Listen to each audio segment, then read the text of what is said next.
Good morning class 9th the adventures of Toto. इसका second paragraph मैंने आपको बता दिया था। थर्ड देखिए, but grandfather didn't worry, he seem pleased with Toto performance. तो यहाँ पर मैंने आपको प्रीवियस में क्या बताया था कि जो टोटो है उसे कहाँ पर रखा गया था, एक क्लोजेट में रखा गया था। एंड वहाँ पर उसने क्या किया था, जो भी पेपर लगा हुआ था उसे उसने फाड़ दिया था।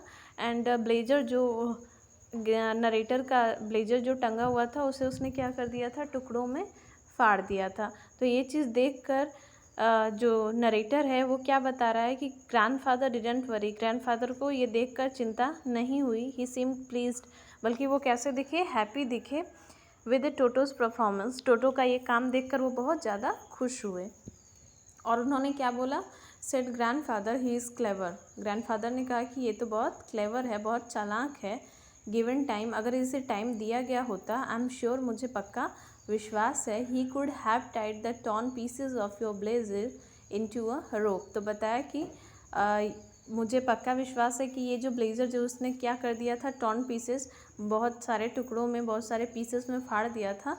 अगर इसे टाइम दिया गया होता तो ये इसका क्या बना दिया होता, एक रोप बना दिया होता, एक रस्सी बना दिया होता। And made his escape from the window, और उसके बाद क्या कर लिया होता है, इस रोप से, इस रस्सी से विंडो से ये भाग गया होता। तो वो देखकर ये बहुत ही हैप्पी थे कि मेरा जो मंकी है जो लाए हैं वो कितना क्लेवर है, कितना चालाक है।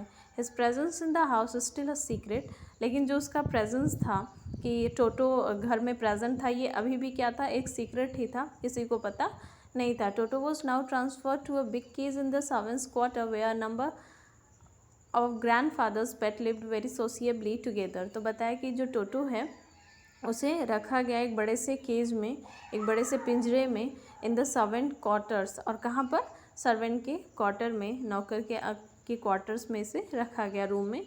वेरा नंबर, जहाँ पर बहुत सारे ग्रैंडफादर के पेट्स, पालतू जानवर रहते थे। लिव्ड वेरी सोशिएबली, बहुत ही प्रेम से, बहुत ही अच्छे से वो एक साथ मिलजुल कर रहते थे।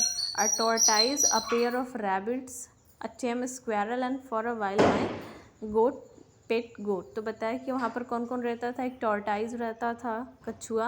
अ पेयर ऑफ रैबिट्स, रैबिट्स रहता था, रैबिट मतलब पेयर का मतलब दो रैबिट्स रहते थे।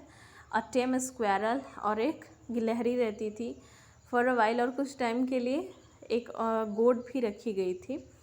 द मंकी वुडंट अलाउ, और मंकी जब वहाँ पर रखा गया तो उसने क्या किया, wouldn't allow any of his companions to sleep at night. तो वो क्या करता था, जो मंकी था, क्योंकि मंकी को क्या माना जाता है, बहुत ही नॉटी था, तो वो क्या करता था, अभी यहाँ पर जितने भी एनिमल थे, जितनी भी बर्ड थी, वो कैसे रहते थे, बहुत ही अच्छे से रहते थे, कोई किसी को परेशान नहीं करता था। लेकिन ये जो मंकी था, इसका तो नेचर ही होता है सबको परेशान करना, तो ये क्या करता था, सबको परेशान करता था। और यहाँ पर क्या लिखा है कि वुडंट अलाउ